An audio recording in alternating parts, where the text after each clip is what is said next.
मैं पास जा रही थी एंड बोला कि ये कोरोना ये क्यों नहीं जाते यहाँ से, इनकी वजह से कोरोना आ रहा है। Flooring will be the best यार, कुत्तों के मुंह क्यों लगना टाइप। अरे यार इस छोरे ने कतई सही बोला है ना।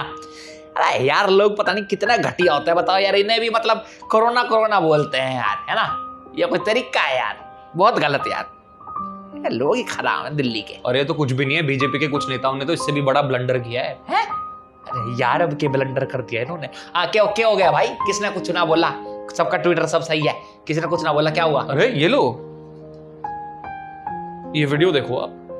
हम लोग चाइना का विरोध कर रहे हैं। चाइना में जो घटना हुआ लद्दाख में, उसका विरोध में हम लोग ये रैली निकले हैं। और चाइना का जो प्रधानमंत्री है किम जोंग, उसका हम लोग पुतला जलाएंगे। मेरा नाम गणेश मट्टी है।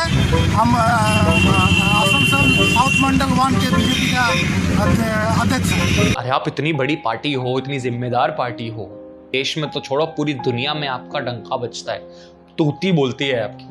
आप बॉयकॉट चाइना करते हो और पुतला किम जोंग उन का जलाते हो। मतलब आपको यह भी नहीं पता कि शी जिनपिंग कौन है और किम जोंग उन कौन है। अरे वो तो वो स्लिप ऑफ टंग हो गया यार, और कुछ ना है, स्लिप ऑफ टंग। ये पार्टी वैसे आजकल बहुत स्लिप ऑफ टंग कर रही है। वो सब ठीक है, आप करो जो आपको करना है, मगर इससे जो देश की बेइज्जती हो रही है ना बाहर दुनिया में, वो नहीं बर्दाश्त होगी। अरे यार इतनी सी बात है, इसने कोई गंभीर मुद्दा बनाने की कोई बात हुई है, कोई जरूरी है? छोड़ो बालक पड़े की बात है तो दे। अरे क्यों नहीं, ये आदत बनती जा रही है सरकार की धीरे धीरे। कुछ दिन पहले राजनाथ सिंह बोल रहे थे कि चाइनीज लोगों ने हमारा इंसर्जन किया है, वो घुसे हैं हमारी टेरिटरी में। फिर यहाँ पर जैसे प्रधानमंत्री ने कुछ दिनों पहले साफ बोल दिया कि ऐसा कुछ हुआ ही नहीं, कोई हमारे देश में घुसा ही नहीं। अरे तो यार जब मोदी जी ने बोल तो दिया कि कोई नहीं आया था देश में, बात खत्म, मानो उस बात को। और सुन, कोई आया भी है तो शोर मचाने की जरूरत है? आया है ना, बैठा है ना, अपने बातचीत से हम अपनी जगह वापस ले लेंगे, शोर नहीं मचाना चाहिए उस चीज का। अरे पर झूठ बोलने से चाइना का स्टैंड तो सही हो जाएगा ना। पूरी दुनिया में उसका ये स्टैंड है कि उन्होंने हिंदुस्तान की जमीन पे कदम नहीं रखा, उन्होंने कोई कब्जा नहीं किया।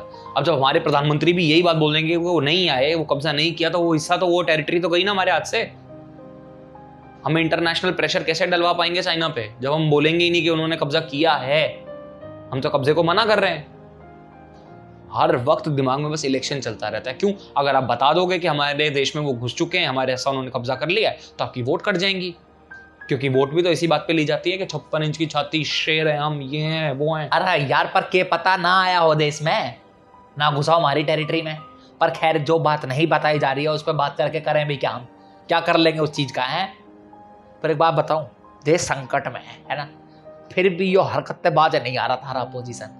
मतलब यार दिक्कत का टाइम चल रहा है, कम से कम इस टाइम तो चुप रह लो। अच्छा, सीताराम येचुरी जी ने साफ साफ ये बोला है आपको कि आप एक हाई लेवल मीटिंग करो और जो LAC है ना उसकी डीमार्केशन करो उस मीटिंग में। क्या गलत है इसमें? बताओ जी, क्या गलती कर दी उन्होंने कह के? वहाँ राहुल गांधी ये कह रहे हैं कि एक बात बताओ, जब आप कह रहे हो कि चाइना ने हमारी कोई पोस्ट पर कब्जा नहीं किया, कोई जमीन पर कब्जा नहीं किया, इसका मतलब लड़ाई कहाँ हुई है? इंडियन टेरिटरी में हुई है लड़ाई।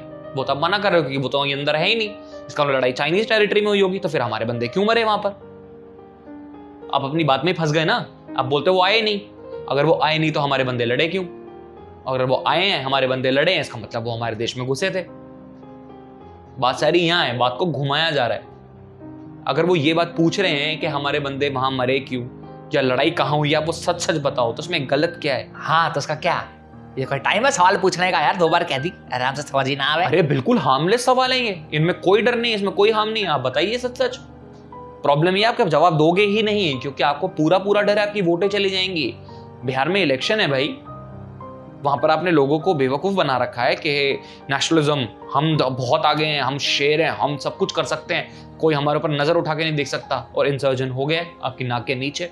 अब आप उस बात को मानेंगे थोड़ी, दिक्कत हो जाएगी, वोट चले जाएंगे, लोग सारे छोड़ देंगे, सब बोलेंगे भैया ऐसी सरकार को हमें देना ही नहीं है वोट। हाँ ठीक है, चल मान लिया, पर अब जो कुछ हुआ है उसमें क्या विपक्ष अलग होके चलेगा क्या? है अलग खड़ा होएगा अपने रास्ते पे? नहीं, बिल्कुल नहीं। पर एक बात बताओ, जो गलत रणनीति आपने अपनाई है उसको पॉइंट आउट तो किया जाएगा ना। आप लोग तो बोलते थे देश सबसे सुरक्षित हाथों में है, एक बयान अभी तक ऐसा नहीं आया जिसमें हमें ये लगे कि हम एक सुरक्षित हाथ में हैं। तो भाई कम से कम डर तो ना है, वरना ऐसे टाइम में ना डर फैल जाता है बहुत बुरी तरह। कम से कम उससे तो बचे हुए हैं देश में। अरे उल्टा डर फैल रहा है हर जगह। आप सीधा सीधा बताइए वहां क्या हुआ है, अगर आप बताएंगे तो लोगों को डर कम होगा। अगर आप चीजें छुपाएंगे, कोई कुछ कहेगा, सोर्सेज से कुछ खबर आएंगी, तो उससे उल्टा डर बढ़ता है लोगों का। आइए साफ साफ बता दीजिए भैया, ये बात हुई है, देश आपके साथ खड़ा है। आप ये क्यों सोचते हैं कि देश आपके साथ नहीं खड़ा है? हर एक बंदा देश का आपके साथ खड़ा है। लोगों को अगर सच नहीं पता चलता है तो उनका डर बढ़ता है। लोगों का विश्वास मत तोड़ो, दिक्कत हो जाएगी। हाँ यार, ये बात तो तेरी सही है कि अगर सच छुपाया जाए तो डर बढ़ता है। पर यार, ना तुझे पता सच की है ना मुझे पता, हमें तो जो बताई जा रही है हम तो वही मानेंगे ना। तो उस हिसाब से तो भाई जो सच कह रहे हैं हमारे हिसाब से डर नहीं है, तब मुझे लगा कि वो झूठ है, तो तुम्हारे हिसाब से डर फैल रहा है। चुनाव जीतने के लिए आपने विदेश नीति को दांव पे लगा दिया है। उल्टा चुप्पी और झूठ का सहारा लिया जा रहा है सिर्फ इलेक्शन जीतने के लिए। अरे आप 2 बार हिस्टोरिकल विन्स ले चुके हो, आप रिकॉर्ड तोड़ चुके हो उस देश के। लोग आप पर भरोसा करते हैं, आप उस भरोसे को मत तोड़िए। ईमानदारी से आइए, बताइए सच क्या क्या है।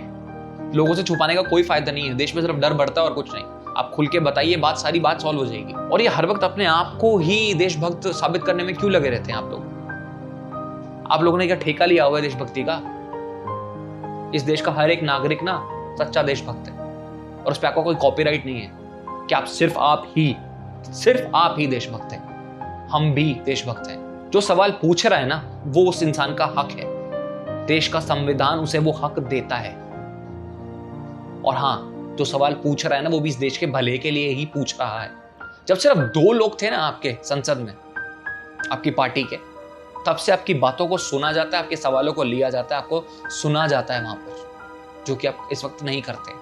कम से कम उस बात को याद करके ही लोगों की सुन लें, क्योंकि इस देश में ना एक संसद में जो होती है ना, एक सामने ऑपोजिशन भी बैठती है जो कि देश के भले के लिए ही बात करती है ना।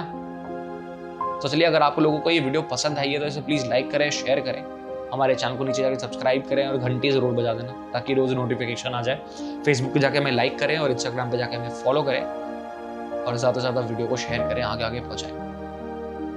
तब तक के लिए जय हिंद।